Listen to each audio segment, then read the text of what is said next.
This example is related to profit function and marginal profit function. The cost function of produced X units is given below. We have C of X. C stands for cost, equals to 20x plus 1000, and X is the number of units produced. The first question is find the revenue function and use it to find the profit function. So I give you a price function. That is P of X equals to negative 0.05x plus 100. And then in this price function, X is the demand.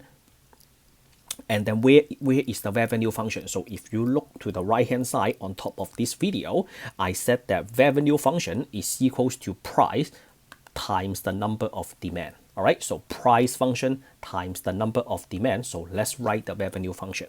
So revenue function, we are going to use capital R. So R of X, that is equals to, what is that equal to? Price function, which is P of X, and then multiply the X demand. All right, so that is the price function, negative 0.05x plus 100, and then we just multiply X. So that is equals to negative 0.05 X squared, and then plus 100x, and then this is my revenue function. So let's box this, and then we call this revenue function.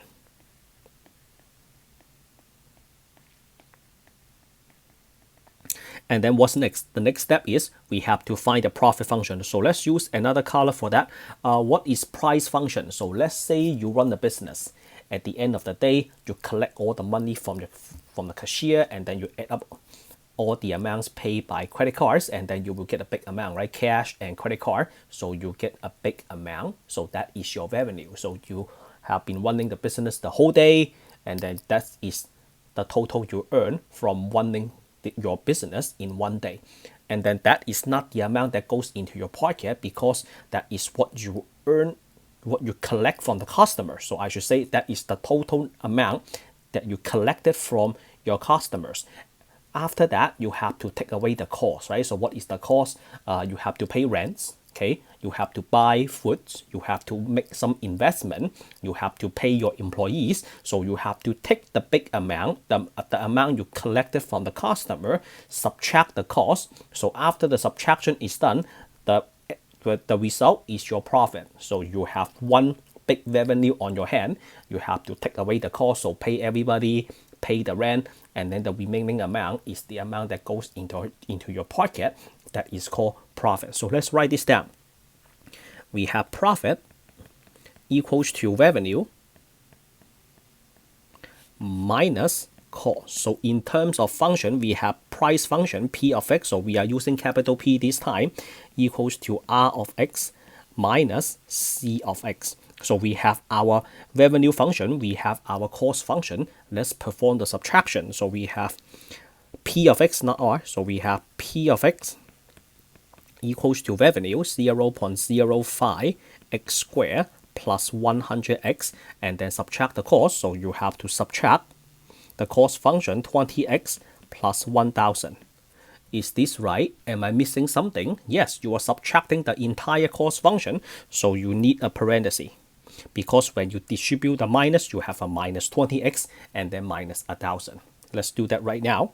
So we have negative 0.05x squared, and then 100 minus 20, that is equals to 80, and then minus 1000. So this is your profit function. So let's box this. And then I'm going to call this profit function. Profit function. All right, the profit function is done. And then the next step is find the marginal profit. So what is marginal? When you hear the word marginal, that means rate of change. Rate of change means you have to take the derivative. So rate of change means derivative. So let's find P prime of X. So the first step is we bring the 2 down. So negative 0.05 times 2, that is negative 0.10, and then X plus 80, right? So plus 80, and then this is called marginal profit function. So marginal profit function. And then what's the marginal profit when x is equals to 400, 800, and 1200? All right, so p prime of x. Did I forget the p? Yep, p prime of x. So p prime when x is equals to 400, what do we have? P prime when x is equals to 800, what do we have? And then 1200. And then p prime of 1200. So first we subtract the 400, right? So negative 0.10 times 400 plus 80, and then negative 0.10 times 800 plus 80, and then negative 0.10 times 1200, and then plus 80, equal. So when x is equals to 400, the marginal profit is 40, and then when x is equals to 800, the marginal profit is 0. When x is equals to 1200, the marginal profit is negative 40. So what is marginal? Marginal means rate of change. Rate of change means derivative. Derivative means the slope. So when x is equals to 400, the slope is positive. The slope of what? So here is the next step that I would like you to interpret. So what is p of x? So p of x, so if you look all the way up, p of x is right here, right? So that is my profit function. And then what can you say about this profit function? The highest degree is second power. That means this is a quadratic function. Quadratic function means we have a parabola. All right, we have a parabola. Is the parabola opens up or opens down? Take a look at the leading coefficient, negative 0.05, the coefficient right next to the x squared. So the leading coefficient is negative 0.05. So this is negative. What does that mean? That means we have a parabola, and then the parabola opens down. What is an opens down parabola looks like? So what opens down parabola looks like this. You have a parabola that opens down, and then when x is equals to 800, we have slope equals to 0. So what kind of tangent line has a slope equals to 0? The answer is horizontal tangent line. Where is the horizontal tangent line? Right over there. At this point, so this curve is represented by p of x, the profit function. So the profit can be described using this parabola. And then on this curve, when x is equals to 800, we have a horizontal tangent line, and that is right over there. At this horizontal tangent line, the vertex is the maximum of the parabola, so the location is when x is equals to 800. If you want to find out the exactly profit when x is equals to 800, so all you have to do is you plug in x equals to 800 to the profit function. Again, x equals to 800. The profit is at its maximum.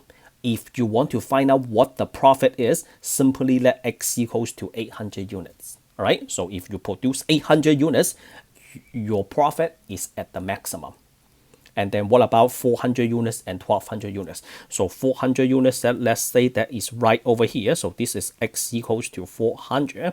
And then right over here, we have x equals to 1200. So when x is equals to 400, p prime is positive. That means the tangent line is going uphill. So let me draw another line for you. So right there is that line makes it easier for you to see, and then this tangent line is going downhill because when x is equals to 1200, the slope is equals to negative. So overall, we have going up and then 0. I'm talking about slope going up, slope equals to 0, and then slopes going down. So at the point where the slope equals to 0, the profit is at its maximum. So the profit, so we have a maximum profit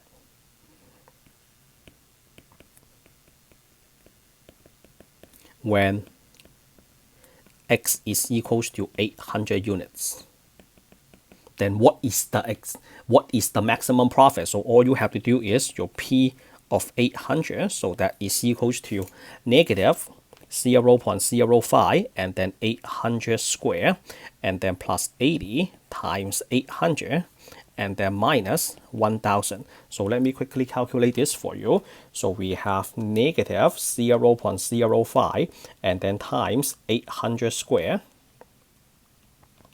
and then we take the product plus 80 times 800. And then we have to do a subtraction, right? So we are subtracting 1,000, not 100, because that's what the profit function is. And then we minus 1,000. And then that is equals to this. So when x is equals to 800, so if you're running this business, all you have to do is you manufacture 800 units, and then your maximum profit is that much. $31,000 is your maximum profit. All right, so that is the end of this video. If you think my instruction is clear and helpful, give me a like, share the video for me, click the subscribe button if you are new to the channel. I will catch you all in the next video. Signing out.